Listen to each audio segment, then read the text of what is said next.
One of the things that fires me up and why I do what I do is I want people to know that they can live. I want physicians to stop talking to people like cancer is automatic death. Hi, my name is Kawana Rucker. I am a 2-time breast cancer survivor, and this is my story. I am a little girl from Kansas City, Missouri. I was raised by an amazing mother and father. I had one sibling. My brother meant everything to me. So as a little girl, my mom and I explored what our bodies were, and she taught me how to do my first breast exam, which is the reason and how I found my own tumor in my breast. I was in my bathroom doing my monthly check, and I felt something, and it felt different. I remember walking out of the shower, going to my husband at the time, and saying to him, look, I don't want you to panic, but I do want you to check my breast with me to make sure I feel and you feel the same thing. And so he felt my breast, and he said, I don't remember that being there.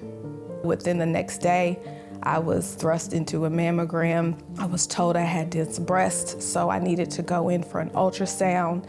And from the ultrasound, they found some things that looked suspicious and told me that they would set up some time that week to do a biopsy, MRI, and CT scan. I wasn't expecting anything. And then my gynecologist called and said, Kawana, we need to talk. And she said, the good news is, the area in which we thought was suspicious when you came in is actually just a fibrocystic breast.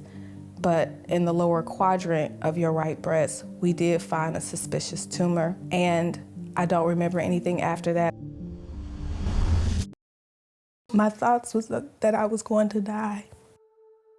I didn't know anything about cancer. I remember the nurse thrusting me into a room, and the first thing she said was, you're gonna start chemo, and then we will do a mastectomy. And then from the mastectomy, you'll have radiation, and then you'll probably be on 7 to 10 years of treatment. Well, I had a stage 1 small tumor. It was under 1 centimeter, and I couldn't understand how that was going to be my plan for my type of cancer. And so my oncologist comes in, he looked at me, he said, listen, this is small. We're gonna schedule for you to get it out. We'll talk about treatments after that. My way of treating is to get this out. And I said, your nurse practitioner walked into this office and scared me half to death. And I said, from now on, when I come into this office, the only person I wanna speak to is you. And that's where advocacy began for me. I knew then I was going to have to speak up for myself, speak often, and speak loud. March 13th, 2020 was the last day of my treatment. I thought everything was fine, and I remember my husband walking in the room and then walking out of the room because he had gotten a phone call. I didn't pay attention to it. I was just trying to get through my treatments. And about 5 minutes later, the nurse came in and she said, Kawana, I have to finish up your treatments, and I want you to get out, but I need to help you get out. And I could just see that she had a disdain look on her face, and I wasn't sure what was going on. I looked at her and I said, something's wrong. And she said, I'm gonna help you get out, don't worry about it. My husband walked in the door and I said, what is going on? And he wouldn't say anything. So then I just started thinking something happened to somebody. And I remember the first person calling out was my dad. I was like, is it my dad? And he said, no. And I said, is it my mom? And he said, no. And then I said, oh my God, it's my brother.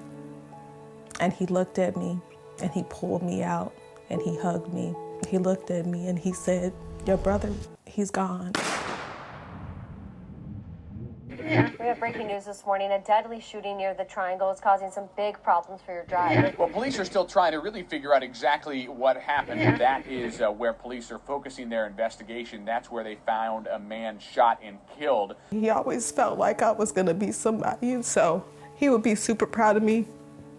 I'm grateful that I'm able to share. He'll always be a part of my journey because as I was going through treatment, he passed And he was so young, 47 years old.